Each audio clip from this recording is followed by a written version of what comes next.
আসসালামু আলাইকুম। Welcome back to my channel Farhana's daily diary. আশা করছি কাছে এবং দূরে যে যেখান থেকে আমার ব্লগটি দেখছেন সবাই অনেক বেশি ভালো আছেন এবং নিরাপদে আছেন। আমি ফারহানা আরও একটি নতুন ব্লগ ভিডিও নিয়ে আপনাদের সামনে হাজির হয়েছি। আশা করছি আজকের ব্লগটিও আপনাদের কাছে ভালো লাগবে।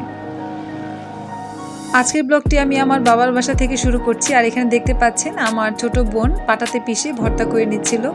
আর আজকে আমাদের স্পেশাল দাওয়াত ছিল বাবার বাসাতে সকালবেলা থেকেই। আর আমাদের সকালের নাস্তা হিসেবে ছিল খুদের ভাত আর 3 রকমের ভর্তা।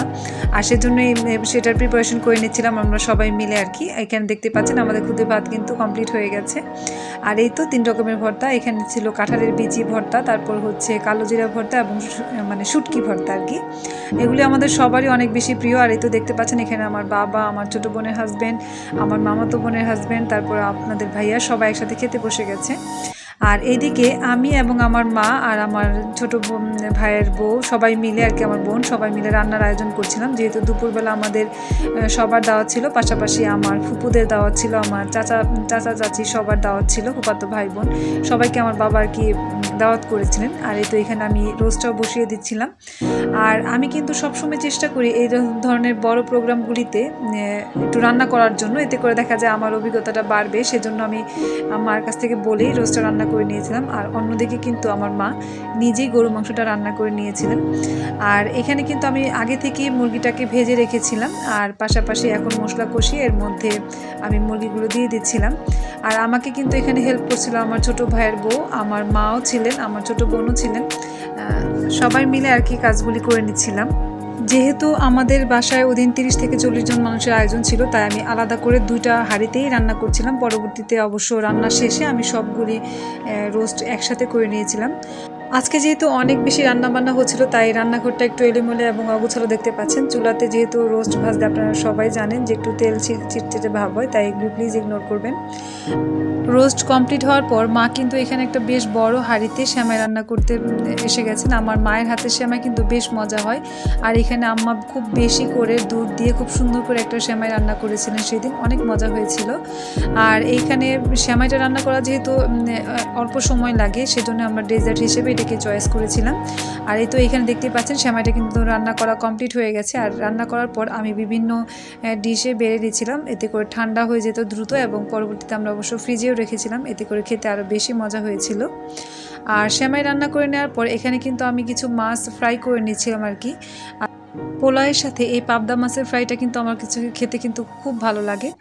আর আজকে যারা এখনও পর্যন্ত আমার ব্লগটি দেখছেন তাদের কাছে একটা অনুরোধ করছি, যারা এখনও পর্যন্ত আমার চ্যানেলটিকে সাবস্ক্রাইব করেনি তারা প্লিজ আমার চ্যানেলটিকে সাবস্ক্রাইব করবেন।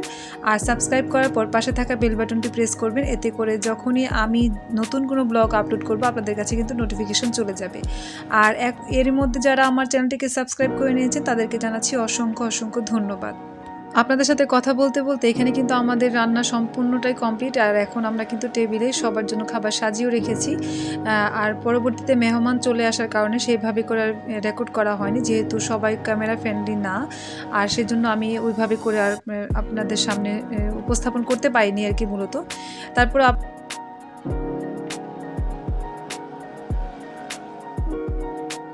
এখন আপনারা যে ভিডিওটুকু দেখতে পাচ্ছেন সেটা ছিল অন্য একটা দিনের ভিডিও। এখানে আমি একটা কেক ডেলিভারির জন্য রেডি করে নিয়েছিলাম। এখানে 1 পাউন্ডের একটা ভ্যানিলা কেকের অর্ডার ছিল আমার, আর কেকের থিমটা ছিল প্রিন্সেস কেক থিম, আর সেটাই আমি করে নিচ্ছিলাম। আসলে এই কেকটার জন্য আমাকে অনেক হয়রানির শিকার হতে হয়েছে। আমি অনেক পেজের আপুদের শুনেছি এরকম হয়রানির শিকার হতে হয়, কিন্তু আমার যে এত দ্রুত এই হয়রানির শিকার হতে হবে সেটা আমি কখনোই চিন্তা করিনি। এই কারণেই বলছি হয়রানির শিকার হতে হয়েছে, কারণ এই অর্ডারটি নিয়ে যিনি দিয়েছিলেন তিনি আমাকে বারবার অর্ডারটি ক্যান্সেল করেছেন, আবার কনফার্ম করেছেন, এবং আমাকে যথেষ্ট পরিমাণের প্রেশার ক্রিয়েট করেছেন এই কেকটা নিয়ে। আমার খুবই কষ্ট মনে হয়েছিল আর কি তখন।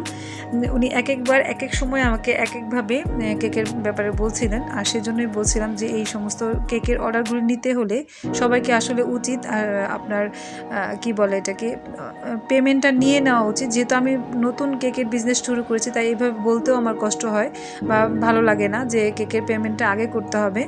আসলে এইভাবে করে নিলে প্রফেশনালি কাজ করাটাই আমাদের ভালো। যেহেতু আমি এখন এটাকে প্রফেশন হিসেবে নিতে চাচ্ছি, তাই আমার মনে হয় এটা করা উচিত। তাহলে দেখা যাবে ক্লায়েন্ট আপনাকে বারবার কনফার্ম করার পর আবার উনি আপনাকে অর্ডারটা ক্যান্সেল করতে পারবে না। ফাইনালি অবশ্য উনি আমার কেকটা নিয়েছিলেন, কিন্তু আমার কাছে এই বিষয়টা অনেক বেশি খারাপ লেগেছিল যে উনি বারবার আমাকে অর্ডারটা দিচ্ছেন এবং ক্যান্সেল করছেন যখন আমি কেকের কাজটা মোটামুটি কমপ্লিট করে ফেলেছিলাম। আলহামদুলিল্লাহ সব কিছুর জন্য তারপরও কেকটা ঠিক টাইমে আমি ডেলিভারি দিতে পেরেছিলাম। উনি ক্যান্সেল করার পর আবার আমাকে খুব শর্ট টাইম দিয়েছিলেন কেকটা ডেকোরেশন করবার জন্য। তারপর আমি ওনার দেওয়ার টাইমের অনেক আগে কেকটাকে রেডি করতে পেরেছিলাম। এটা আমার কাছে খুব ভালো লেগেছিল। আর আপনারা কিন্তু বলবেন যে আমার এই কেকটা আপনাদের কাছে কেমন লেগেছে। আর এখানে মূলত প্রিন্সেস সোফিয়া যে ওর ছবিটা আমি প্রিন্ট করিয়ে নন এডিবল আর কি ছবিটা, সেটাকে আমি রোজ নজেল দিয়ে প্রথমে আমি ওর ড্রেসটা তৈরি করে নিয়েছি। তারপর আপনার 1M নজেল দিয়ে আমি রোজেটগুলি তৈরি করে এর মধ্যে কিছুটা সবুজ পাতা অ্যাড করে দিচ্ছি। আমার কাছে মনে হচ্ছিল যদিও বা এই সবুজ পাতাটা অ্যাড না করলে আরও বেশি ভালো লাগতো, তারপর যেহেতু রেফারেন্স যে পিকচারটা ছিল সেখানে সবুজ পাতা ছিল তাই আমি এগুলি অ্যাড করে দিয়েছি। পরবর্তীতে অবশ্য আমি এখানে কিছু সুগার বলও অ্যাড করেছি এবং কিছু নন এডিবল বাটারফ্লাই অ্যাড করেছিলাম 2টা।